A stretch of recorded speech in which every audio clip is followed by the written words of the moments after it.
The day Lily Foster watched her twin sister Violet walk down the aisle with the man who was supposed to be her husband was the day she stopped believing in promises made over handshakes and whiskey between fathers who thought they knew what was best for their daughters. The year was 1878, and Marfa, Texas was still a rough patch of desert civilization, where the railroad had brought both prosperity and chaos in equal measure. The Foster Ranch sat 5 miles outside town, a sprawling piece of land that her father had built from nothing but sweat and stubbornness.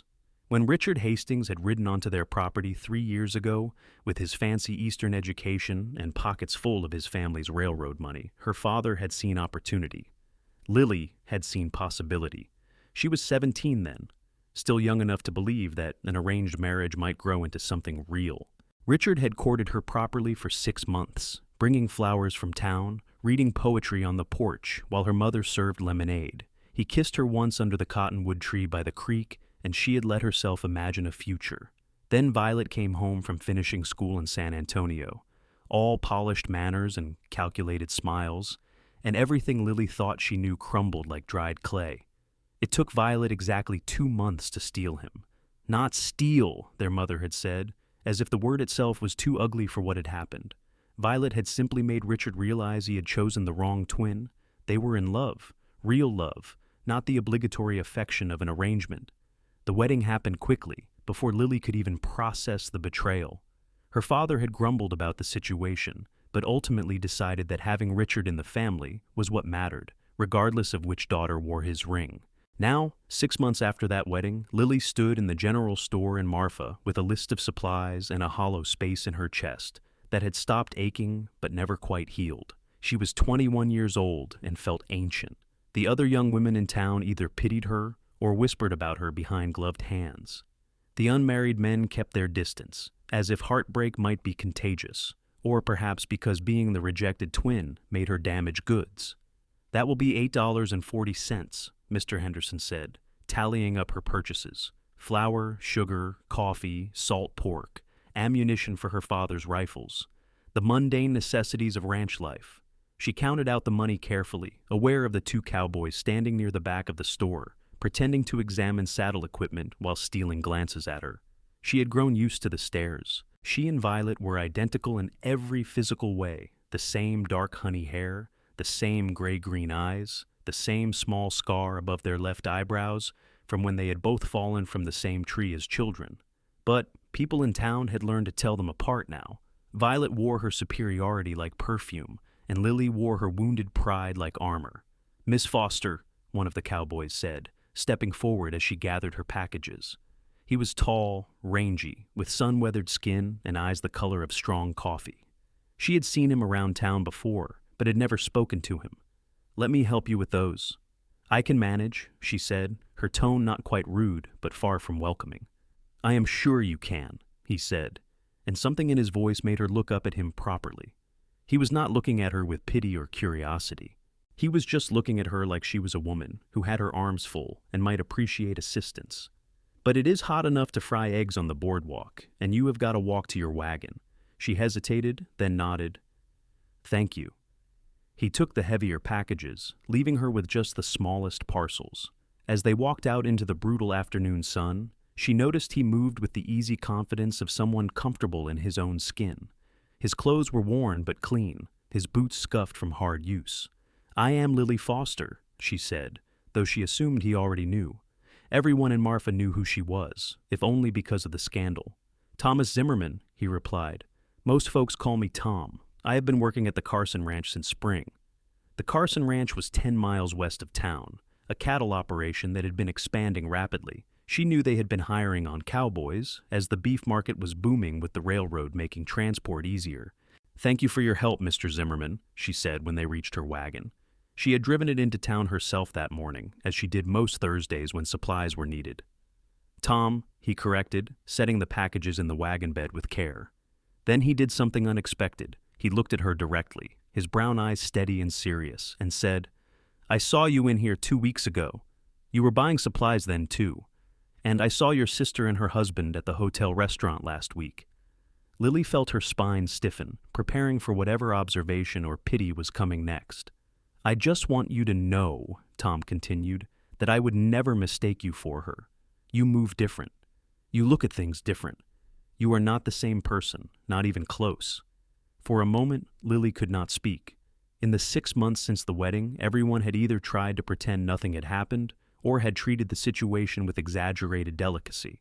No one had simply acknowledged that she and Violet were two separate people, not interchangeable parts. "Thank you," she managed, and was horrified to find her throat tight with unexpected emotion. Tom touched the brim of his hat and stepped back. "Have a safe ride home, Miss Foster." She watched him walk back toward the store, his long stride eating up the dusty street, and felt something shift in her chest. Not attraction exactly, not yet, but recognition. The recognition of being truly seen for the first time in a very long while. The ride back to the ranch gave her too much time to think. The landscape rolled by in shades of brown and gold, punctuated by scrub brush and the occasional brave wildflower that had survived the summer heat. The Chisos Mountains were visible in the distance, purple shadows against the white-blue sky. This land was harsh and unforgiving, but it was home. She had been born here, had learned to ride before she could read, had helped her father with the horses since she was big enough to hold a bridle. Violet had always hated the ranch. She hated the dust and the isolation, the hard work and the simple life. When she left for finishing school, she had written letters full of excitement about San Antonio society, the parties and the refined people. When she came back, she had been different, sharper, more ambitious. Lily had not realized that ambition included taking what was meant to be hers. The ranch house came into view, a sturdy adobe structure with a wide porch that her father had built to her mother's specifications. Her mother was hanging laundry when Lily pulled the wagon up to the house, her faded calico dress fluttering in the hot wind. "Any news from town?" her mother asked, the same question she asked every week. "None," Lily replied, which was almost true. Tom Zimmerman telling her he would never mistake her for Violet was not news exactly, but it was something. She kept it to herself, a small secret to examine later in private. Her father was working with a young stallion in the corral, patient and methodical in his approach. He had taught Lily everything he knew about horses, and she had inherited his gift for understanding them. It was one of the things Richard had claimed to admire about her, back when he was still pretending to care.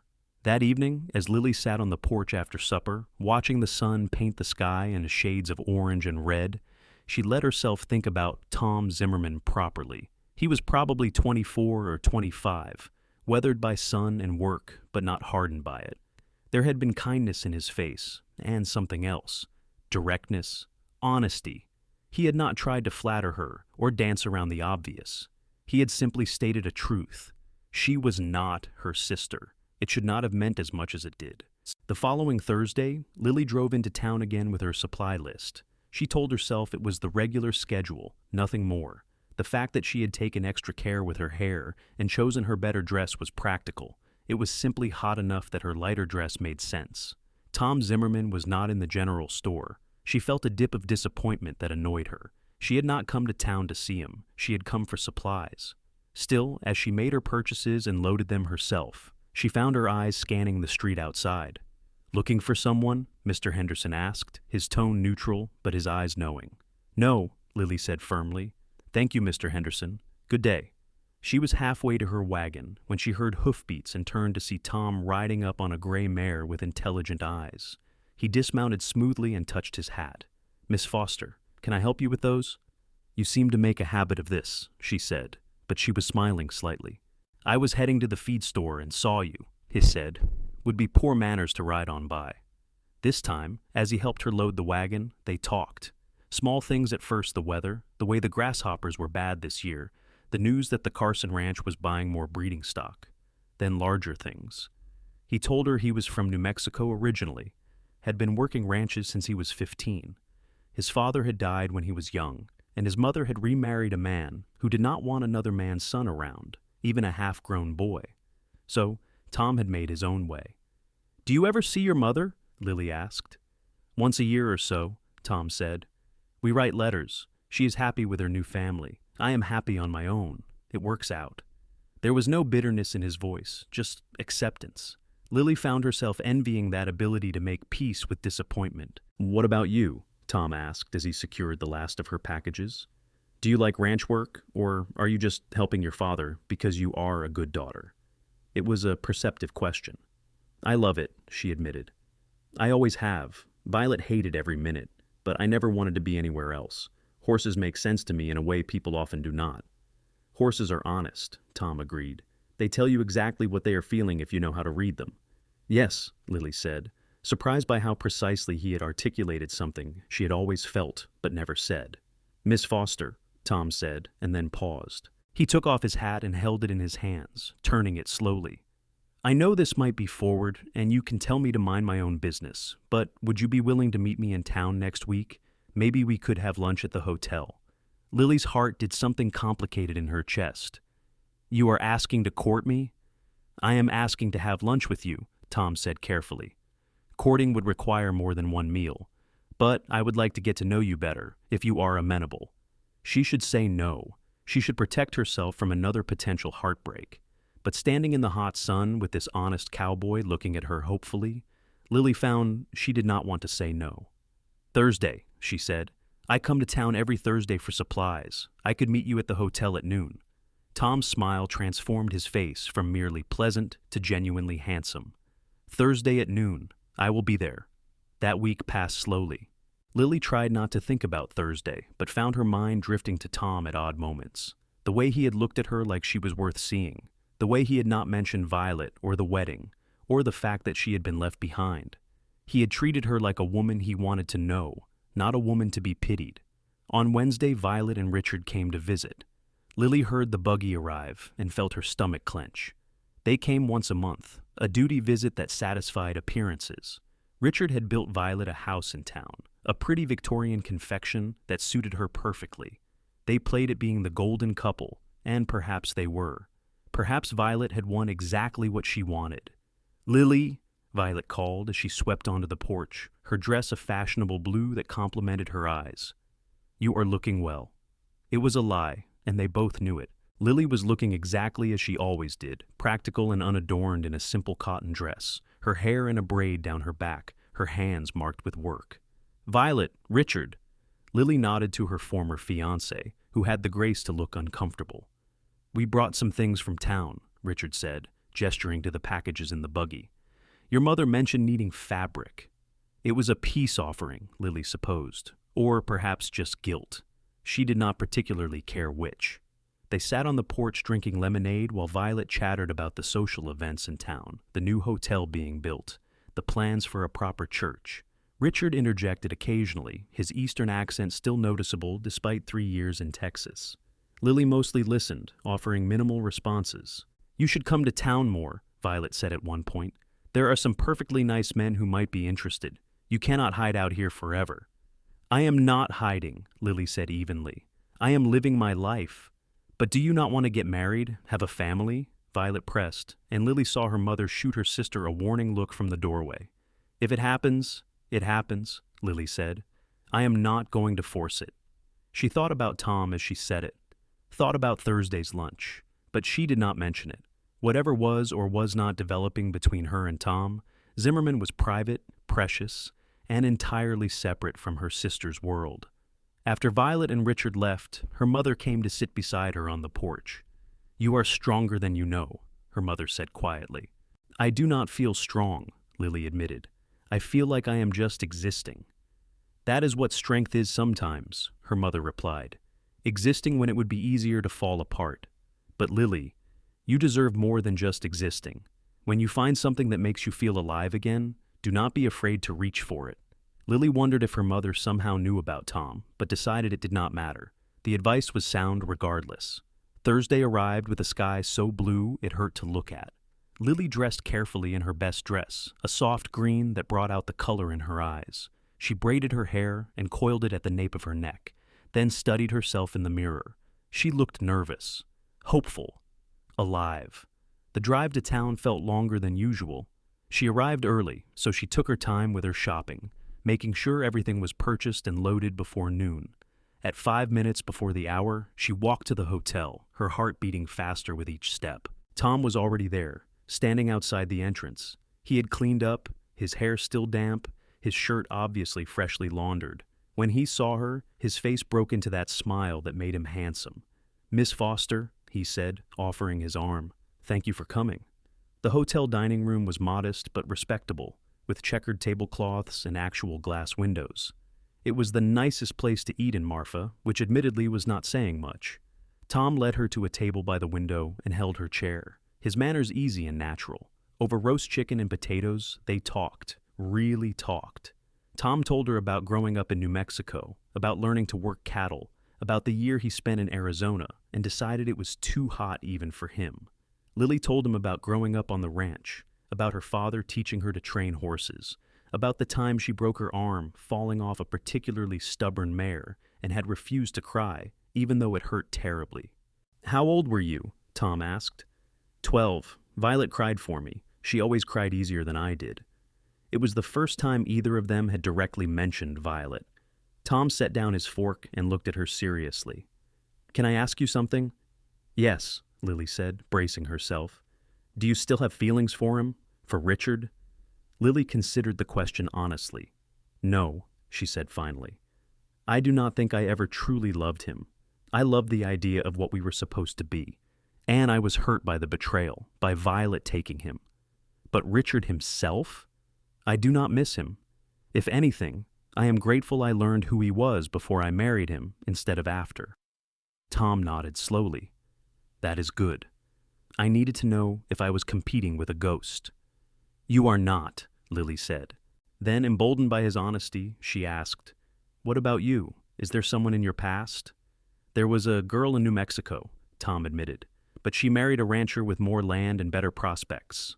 I understood. She wanted security, and I was just a hired hand. It hurt at the time, but I got over it. Sometimes people choose practical over possible, and you cannot fault them for it." "But you can be disappointed," Lily said softly. "You can be disappointed," Tom agreed, "but disappointment passes if you let it." They lingered over coffee, neither wanting to end the meal. Finally, Tom walked her back to her wagon, his hand occasionally touching the small of her back in a way that made Lily intensely aware of him. "Can I see you again?" Tom asked. "Maybe not in town. Maybe I could come calling at your ranch." "I would like that," Lily said, "but I should warn you my father will probably interrogate you." "I can handle fathers," Tom said with a grin. "It is their daughters who terrify me." Lily laughed, really laughed, for the first time in months. "I am not terrifying." "You are a little terrifying," Tom said, but his eyes were warm. "You are the kind of woman who knows her own mind. That is intimidating to a man who hopes to earn her affection." "You are earning it," Lily said before she could stop herself. Tom's expression softened. He reached out and gently touched her cheek, just a brief contact that sent warmth flooding through her. "Good," he said quietly, "because you are earning mine too." The ride home felt different. The landscape looked brighter, the heat less oppressive. Lily caught herself smiling at nothing and decided she did not care if she looked foolish. For the first time since Violet's wedding, she felt like herself again. Not the rejected twin, not the pitied sister, just Lily Foster, a woman having lunch with a man who made her laugh. Her father was waiting on the porch when she got home. He helped her unload the wagon, then said, "You look happy." "I am," Lily said simply. "Good." Her father studied her for a moment. "Does this happiness have anything to do with Tom Zimmerman?" Lily's head snapped up. "How do you know Tom?" "He came by yesterday, said he wanted my permission to come calling on you. I told him I would think about it and give him my answer." "And?" Lily's heart was in her throat. "And I told him he could come by Sunday afternoon. I also told him that if he hurt you, I would take it very personally." Her father's weathered face creased in a slight smile. He said that was more than fair. Sunday afternoon could not come fast enough. Lily found herself straightening the house, helping her mother bake, and changing her dress 3 times before finally settling on a simple yellow cotton that her mother said brought out the gold in her hair. Tom arrived promptly at 2, riding the same gray mare. He carried a bouquet of wildflowers that must have taken him considerable time to gather in this parched landscape. Her father invited him onto the porch, and they talked for a solid hour while Lily pretended to read on the other end of the porch, and her mother pretended not to eavesdrop from inside the house. Finally, her father stood and said, "Lily, why do not you show Tom the horses? He says he knows something about breeding stock." It was permission, and they both knew it. Lily led Tom to the barn, grateful for the shade and the privacy. The horses nickered softly, used to her presence. "Your father is thorough," Tom said with amusement. "He wanted to make sure you were serious," Lily replied, stopping by the stall of her favorite mare, a chestnut beauty named Cinnamon. "I am serious," Tom said, and there was no humor in his voice now. "I want to be very clear about that, Lily. I know you have been hurt. I know your sister." He paused, choosing his words carefully. "Made things complicated, but I am not Richard. I am not looking at you and seeing her. I am not settling or making do. I am interested in you, specifically you, because you are smart and capable and you say what you mean. Because you look at the world honestly, even when it has been unkind to you." Lily felt tears prick her eyes and blinked them back fiercely. "I am not good at trusting right now." "I know," Tom said. "So I will just have to earn it, however long that takes." He reached out and took her hand, his palm calloused and warm. They stood like that in the dim barn, surrounded by the smell of hay and horses, and Lily let herself hope. Over the following weeks, Tom became a regular presence at the ranch. He would ride over on Sundays, sometimes bringing small gifts, a book of poetry, a ribbon the color of her eyes, a bag of peppermints that they shared on the porch. He helped her father with difficult horses, earning respect through skill and patience. He talked to her mother about New Mexico and made her laugh with stories from his early days cowboying. And with Lily, he was unfailingly honest and patient. They took long rides across the ranch land, ostensibly so Lily could show him the boundaries and the good grazing areas, but really just to be alone together. They talked about everything: childhoods and dreams, fears and hopes. Tom told her about wanting his own small ranch someday. Not a huge spread, just enough land to run some cattle and horses. Lily told him about the ache of betrayal, and Tom listened without judgment, just holding her hand and letting her speak. "Do you know what the worst part was?" Lily said one afternoon as they sat by the creek, the water low from the summer heat, but still flowing. "It was not losing Richard. It was losing Violet. We were twins. We shared everything our whole lives. And then she took the one thing that was supposed to be mine, and she did not even seem sorry. She acted like she had just won a prize. Maybe she did not understand what she was taking," Tom suggested. "Not the man, but your trust, your faith in her." "Or maybe she understood perfectly and did not care," Lily said bitterly. Tom was quiet for a moment. "You know what I think? I think she saw something she wanted and took it without thinking about the cost. Some people are like that. They act on impulse and justify it later. And maybe Richard saw something in her that he thought he wanted: the Polish, the social graces.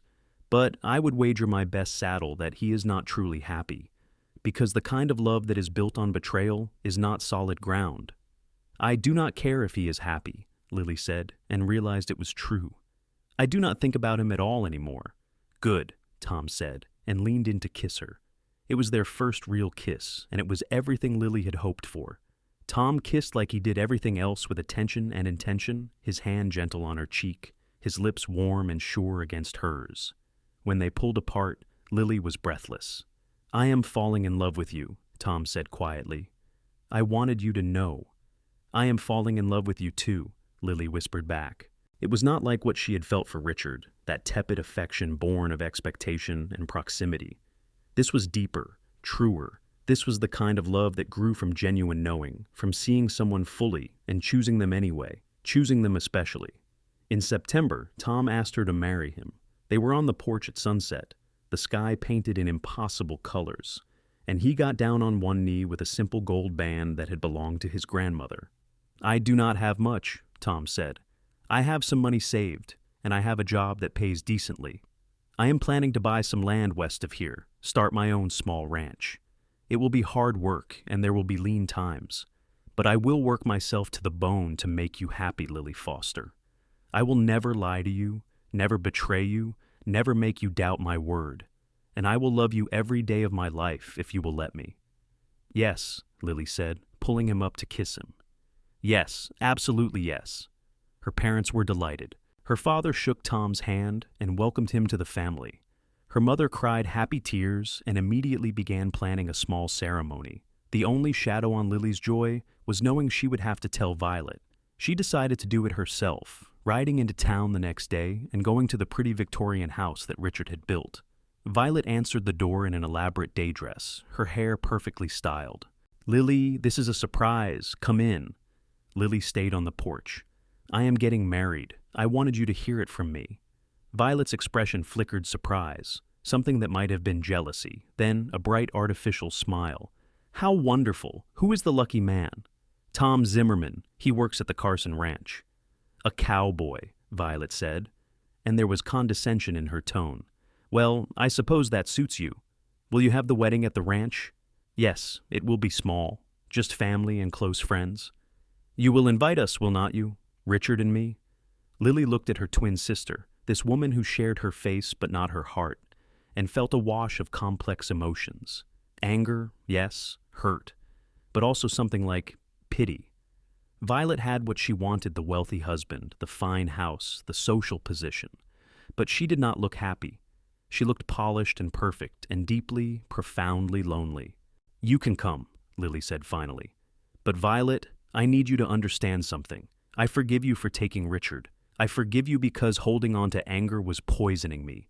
But we are not like we were. We will never be like we were. We are sisters by blood, but we are not close. We are not confidants. That is the cost of what you did." Violet's perfect composure cracked slightly. "Lily, I hope you are happy," Lily continued. "I genuinely do. But you made your choice, and I am making mine. Tom is a good man, a better man than Richard ever was, and I am going to build a life with him that has nothing to do with you or with anything that happened between us." She turned and walked back to her horse before Violet could respond.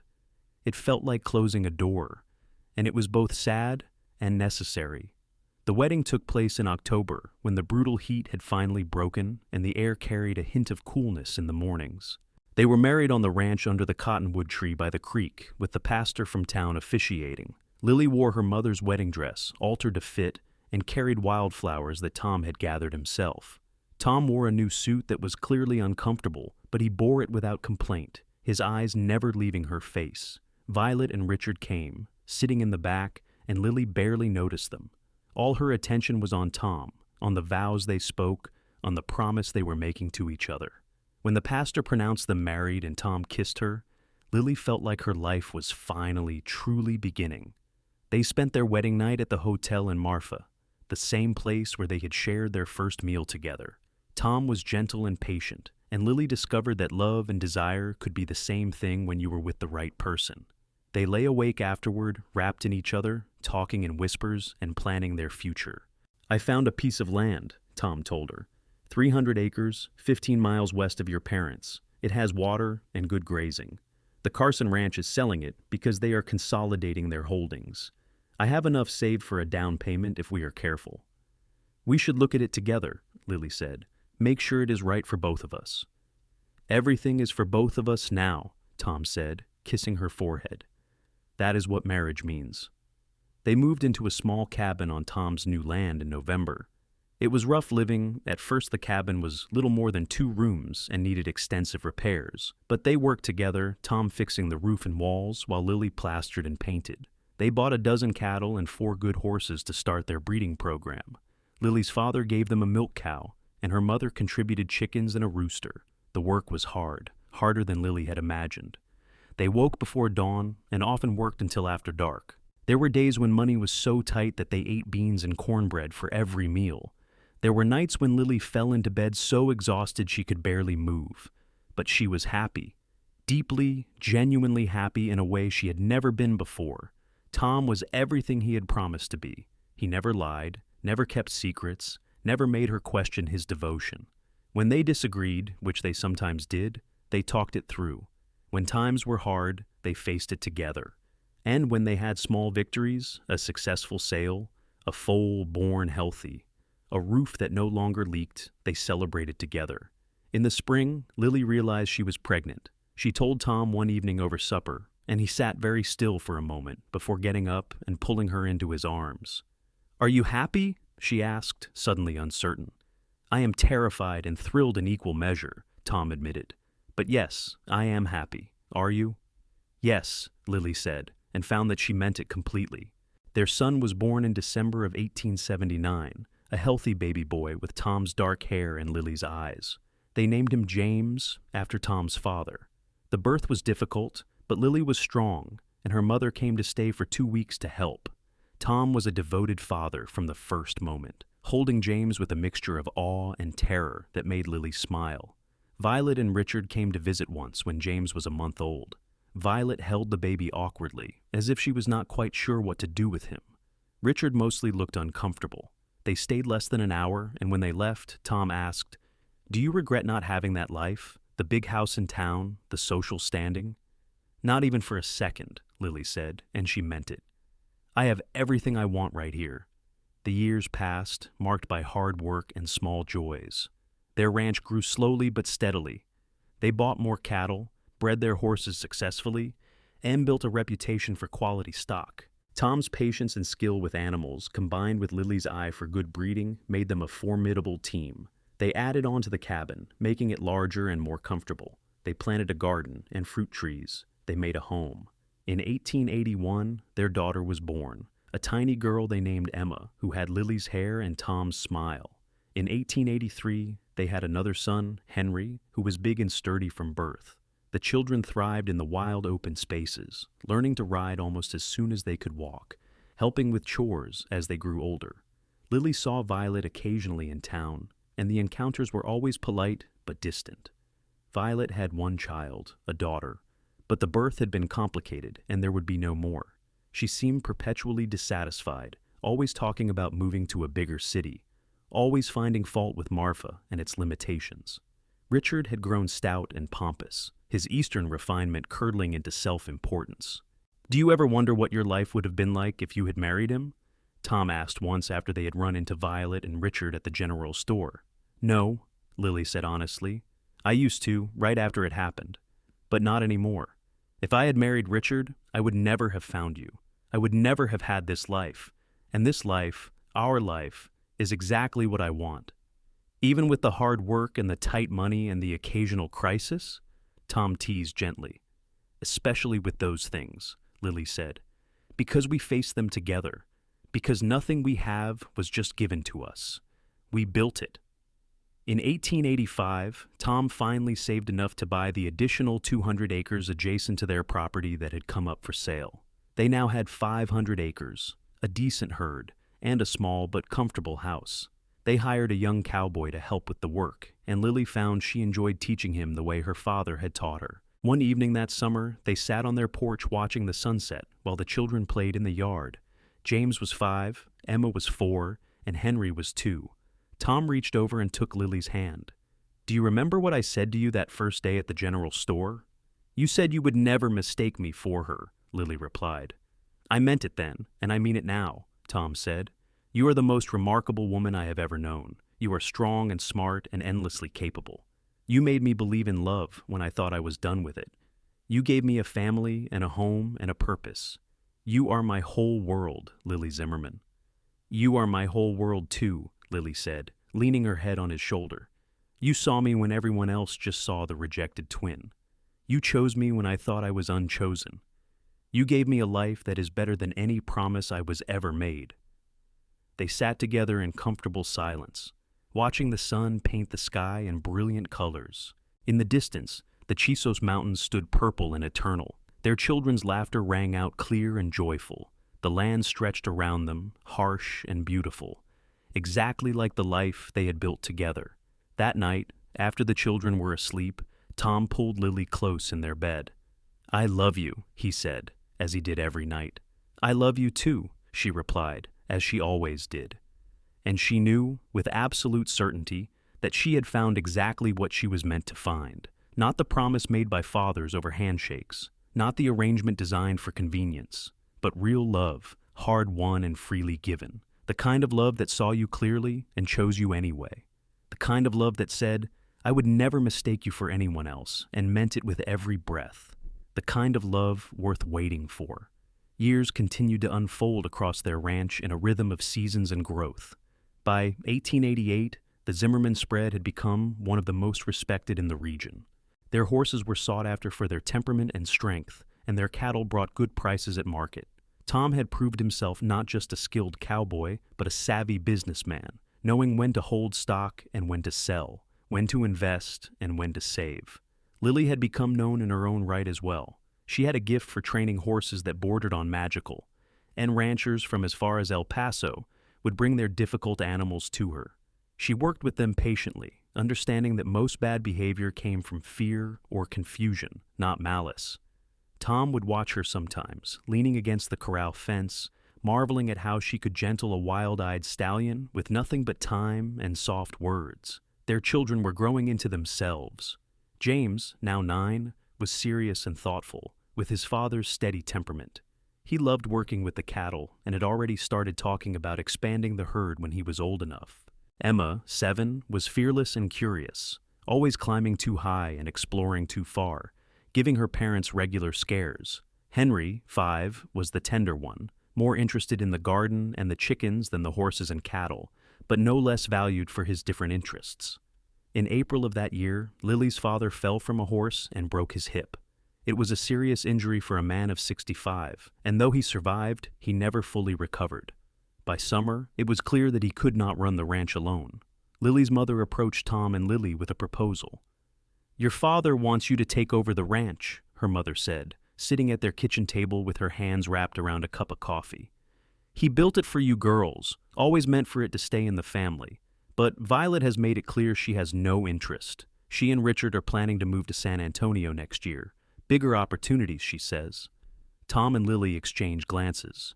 The Foster Ranch was 3 times the size of their current spread, with better water access and more established infrastructure. But it was also Lily's childhood home, the place where she had been happy and then heartbroken. "What do you think?" Tom asked her later, after her mother had left. "I think it is a generous offer," Lily said slowly. "But I do not want you to feel like you are living in my father's shadow, running his ranch instead of our own." Tom pulled her close. "Lily, I do not care whose name was on the land first. If we take it over, it becomes ours. We make it what we want it to be, and think about what it would mean: more land for the children, security for your parents in their old age, a legacy to build on." "You are right," Lily said, "but I need you to promise me something. Promise me that you will always tell me if you feel like you are just the man who married into the Foster Ranch instead of Tom Zimmerman, rancher in his own right." "I promise," Tom said. "But Lily, my identity has never been tied to land or name. It is tied to you, to our family, to the work we do together. I do not care if people call it the Foster Ranch or the Zimmerman Ranch or the Purple Elephant Ranch. What matters is that it is ours." They accepted the offer. In the fall of 1888, they moved their family to the larger ranch, combining their herds and operations. It was chaotic at first, managing the larger spread with 2 young cowboys they had to hire on to help. Lily's parents moved into the smaller foreman's house on the property, giving Tom and Lily the main house. The children adapted quickly, thrilled with the larger space and the creek to play in. James took responsibility for the barn cats with solemn dedication. Emma discovered she could climb even higher in the cottonwood tree that had witnessed her parents' wedding. Henry found a sunny spot perfect for his small garden. One day, a month after they moved, Violet came to visit. She had not been to the ranch since the wedding, and Lily was surprised to see her carriage come up the drive.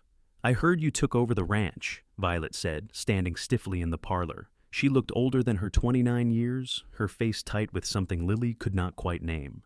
"Father needed help. We were able to provide it," Lily said simply. "Of course you were."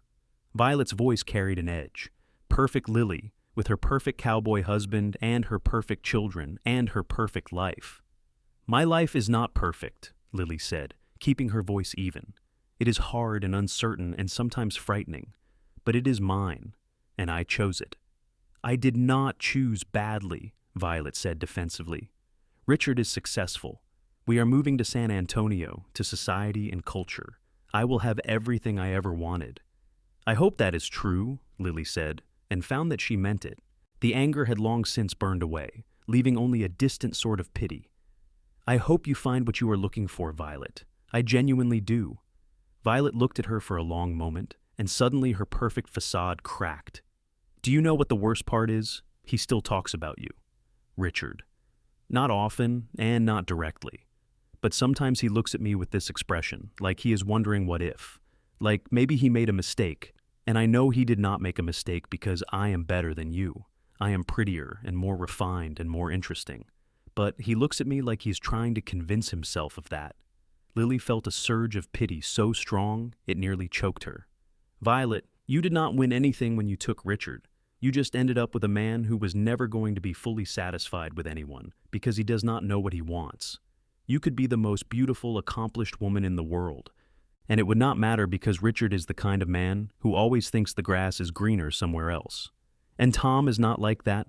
Violet asked bitterly. Tom is not like that, Lily confirmed. Tom knows exactly what he wants. He wanted me, specifically me, flaws and all. He sees me clearly, and he chose me anyway.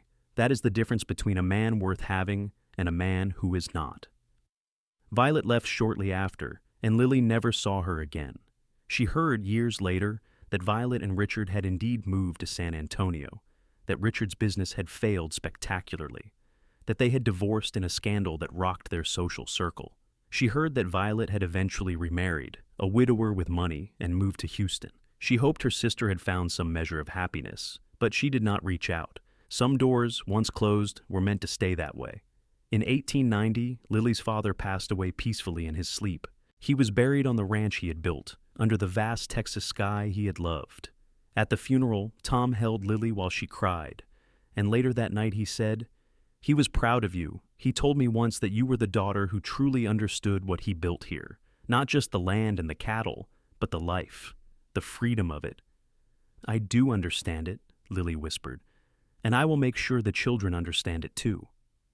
Lily's mother lived another 5 years, long enough to see James grow into a capable young man of 16, Emma develop into a skilled horsewoman at 14, and Henry reveal a surprising talent for carpentry and building at 12. When she died in 1895, it was with all her grandchildren around her, in the house her husband had built, knowing that the land would continue in capable hands.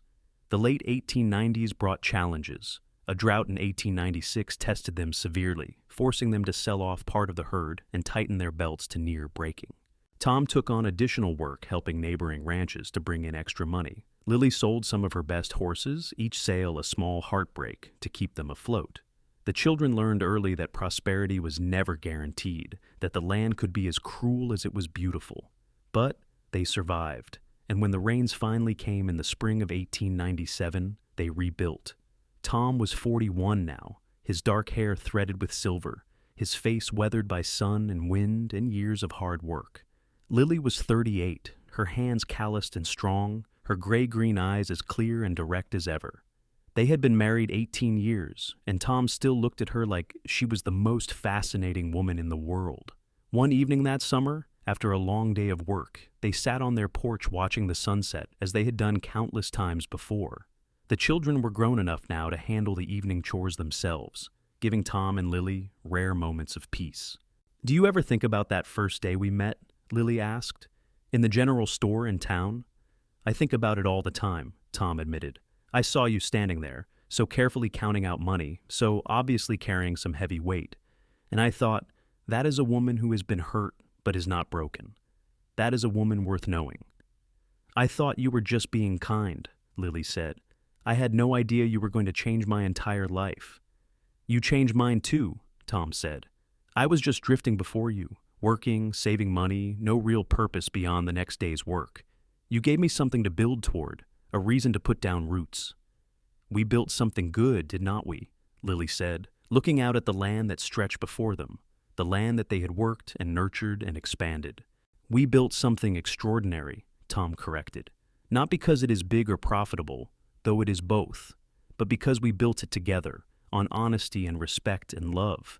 Because every acre, every cow, every horse represents a choice we made together."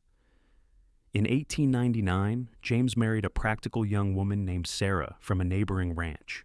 They built a house on the eastern section of the property and started their own small herd, still part of the larger operation, but establishing their own identity. In 1901, they had a son, making Tom and Lily grandparents at 45 and 42, respectively. Emma shocked everyone by announcing she did not want to marry, at least not yet. She wanted to work the ranch, to train horses like her mother, to prove that a woman could run an operation as well as any man. Tom and Lily supported her, even when other ranchers looked askance at an unmarried woman in her 20s, doing work they considered masculine. Henry married young at 19 to a gentle girl named Margaret who loved his quiet nature. They had 3 children in quick succession, and Henry built furniture to sell in town, supplementing the ranch income with his craftsman skills. As the new century dawned, Tom and Lily found themselves in the strange position of being the older generation, the ones the younger folks came to for advice. They had weathered drought and financial panic. They had buried parents and raised children. They had turned a modest ranch into a substantial legacy. And through it all, they had remained steadfastly devoted to each other. On their 25th wedding anniversary in 1904, Tom gave Lily a mare he had been secretly training for months. She was a beautiful paint with intelligent eyes and a gentle disposition.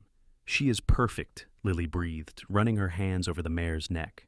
"I saw her at auction and thought of you," Tom said. "Still the most beautiful thing in any room, still the most spirited, still the one I want by my side for every ride." "We are not exactly young anymore," Lily teased. "You might be stuck with a slower ride these days." "I am 50, Tom said. "You are 47. We are not old, and even if we were, I would still choose every ride with you over any adventure without you." They kissed in the stable, surrounded by the smell of hay and horses, exactly as they had that first time when Tom told her he was falling in love with her. Some things, Lily thought, never changed. The best things never changed.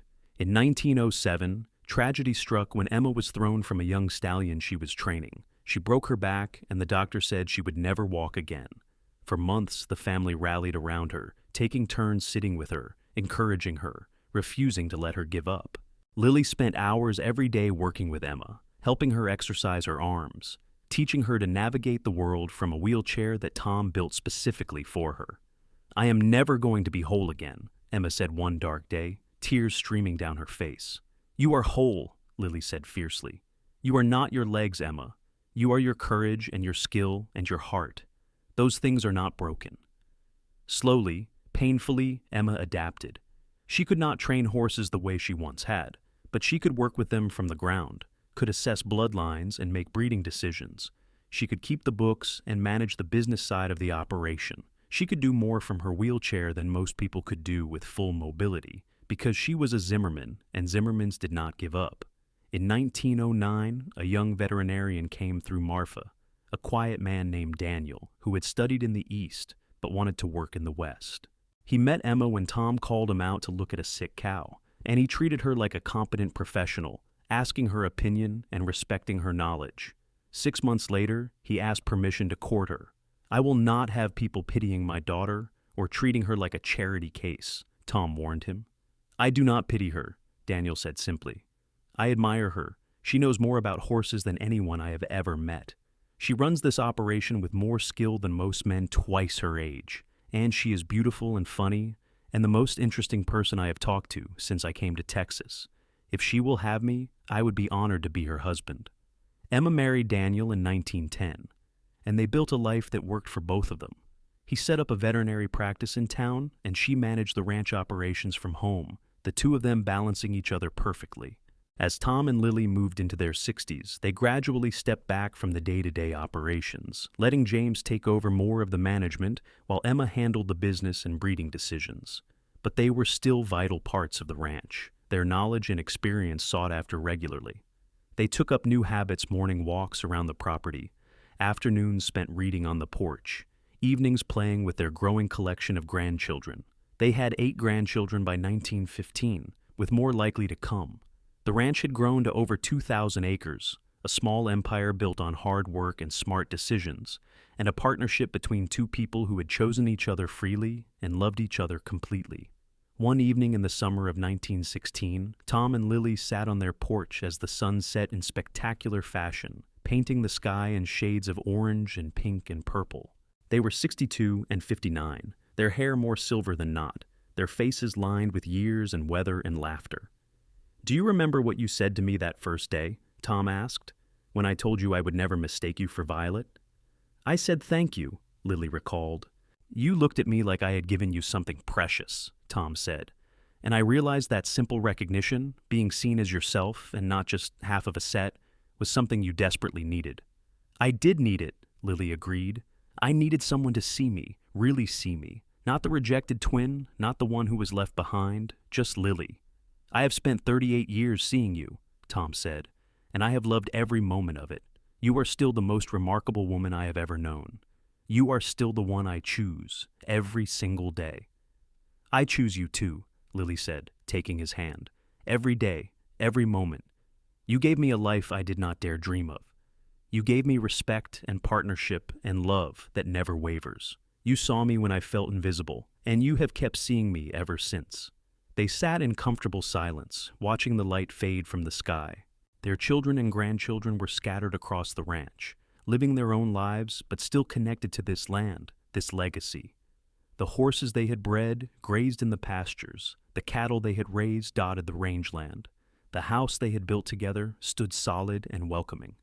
We did good, did not we? Tom asked. We did extraordinary, Lily corrected, echoing his words from years ago. As darkness fell and the stars emerged in the vast Texas sky, Lily leaned her head on Tom's shoulder and felt the deep contentment of a life well lived. She had been promised to one man and had lost him to betrayal, but in losing him, she had found Tom, and Tom had given her something infinitely better than any promise. He had given her choice. He had given her recognition. He had given her a love built on seeing and being seen, on knowing and being known. That first day in Marfa, when Tom Zimmerman had told her he would never mistake her for her sister, he had given Lily Foster the most precious gift imaginable. He had given her back herself, and in return, she had given him her whole heart, her complete trust, her entire life. It had been enough. It had been everything. And as they sat together in the gathering darkness, still holding hands after 38 years of marriage, still choosing each other, still building their legacy together, they both knew that this was what love was meant to be. Not perfect, not easy, but true. As true as the Texas sky, as constant as the land beneath their feet, as enduring as the promise they had made to each other under a cottonwood tree all those years ago. The years continued their steady march. By 1920, Tom was 66 and Lily was 63. They had slowed down considerably, but their minds remained sharp and their partnership as strong as ever. The ranch now supported 3 generations of Zimmermans, a thriving operation that had weathered every challenge thrown at it. James had proven himself an excellent manager, expanding their cattle operations while maintaining the horse breeding program his mother had built. Sarah had given them 5 grandchildren total, all of whom worked the ranch in various capacities. Emma and Daniel had 2 children, both of whom inherited their mother's intelligence and their father's gentle nature. Henry and Margaret had 4, and their oldest son was showing remarkable talent as a veterinarian, planning to join Daniel's practice. On a spring morning in 1922, Tom woke early as he always did. But instead of rising immediately, he lay in bed watching Lily sleep. She was 65 now, her hair completely silver, her face lined but still beautiful to him. He thought about the journey they had taken together, from that first meeting in the general store to this moment, 44 years of marriage spanning the turn of a century. He thought about the way she had looked at him with cautious hope that first time he asked her to lunch, the way she had said yes to his proposal with tears in her eyes, the way she had worked beside him through drought and hardship, never complaining, always pushing forward, the way she had raised their children to be capable and kind, the way she had built a legacy not just of land and cattle, but of integrity and love. "You are staring," Lily said without opening her eyes. "I am admiring," Tom corrected. She opened her eyes and smiled at him, the same smile that had made his heart skip 44 years ago. "What are you thinking about?" "Everything," Tom said. "The whole story of us. How I nearly did not go into town that day. How I saw you in the general store and could not look away. How you agreed to have lunch with me even though you had every reason to protect your heart." "Best decision I ever made," Lily said, reaching for his hand. "Second best," Tom corrected. "The best decision you made was saying yes when I proposed. But the lunch was a close second." They lay there in the early morning light, holding hands the way they had held hands countless times over the decades. Their children and grandchildren would be stirring soon. The ranch would come to life with activity. But for this moment, it was just the 2 of them, exactly as it had been in the beginning. "Tom," Lily said softly, "if I could go back and change what happened with Violet and Richard, I would not. Because if I had married him, I would never have found you. and you are worth everything that came before. I feel the same way about every hardship I faced before you, Tom replied. Every disappointment, every setback, they all led me to that general store in Marfa on that specific day when you needed someone to see you, and I saw you, Lily. I saw you then, and I see you now, and I will see you for whatever time we have left. I would never mistake you for anyone else, because there is no one else like you in this world. Lily felt tears slip down her temples. After all these years, he could still move her to tears with his simple honesty. They spent that morning, as they spent most mornings now, walking slowly around the property, checking on things more from habit than necessity. James had it all well in hand, but they liked to see the operation, to touch base with the land that had been their life's work. "Do you have any regrets?" Tom asked as they stood by the creek, watching the water flow past. "Only that we do not have more time," Lily said honestly. "I could live 1,000 years with you, and it would not be enough." "We have had a good run, though," Tom said. 3 children who are thriving, 11 grandchildren and counting, a ranch that will support the family for generations, and we did it together, every step of the way. "We did," Lily agreed. That evening, as they sat on the porch watching yet another sunset, surrounded by children and grandchildren who had gathered for Sunday dinner, Tom looked at his family and felt a profound sense of peace. This was his legacy. Not just the land or the cattle, but these people. These good, capable, loving people who carried forward the values he and Lily had instilled: hard work, honesty, loyalty, the ability to weather hardship without losing hope, the understanding that love was not just a feeling, but a choice you made every day. "Tell us the story," one of the grandchildren asked, a girl of about 10 named Rose, who was Emma's daughter. "Tell us how you and Grandma met." Tom looked at Lily, who nodded with a small smile. They had told this story many times, but it never got old. "Well," Tom began, "it was the summer of 1878, and I was new to Marfa. I had just signed on at the Carson Ranch, and I was in town buying supplies. I saw the most beautiful woman I had ever laid eyes on, standing in the general store, looking sad and proud at the same time. I knew right then that I wanted to know her, to understand what put that look on her face." "What did you do?" Rose asked, even though she knew the answer. "I offered to carry her packages," Tom said, "and I told her something true. I told her that I would never mistake her for anyone else." "Why did you say that?" another grandchild asked. Tom glanced at Lily again, and she took up the story. "Because I had a twin sister, and people were always mixing us up. But Tom saw me, really saw me, from the very beginning. He knew I was my own person, separate and distinct. And that was the most precious gift anyone had ever given me." "Then what happened?" Rose prompted. "Then I fell in love with her," Tom said simply. "And I spent the next 6 months trying to convince her to fall in love with me too." "It did not take much convincing," Lily said with a laugh. "Your grandfather was very persuasive." The story continued, the children listening raptly even though they had heard it before. When Tom got to the proposal, there were happy sighs. When Lily described the wedding, there were satisfied nods.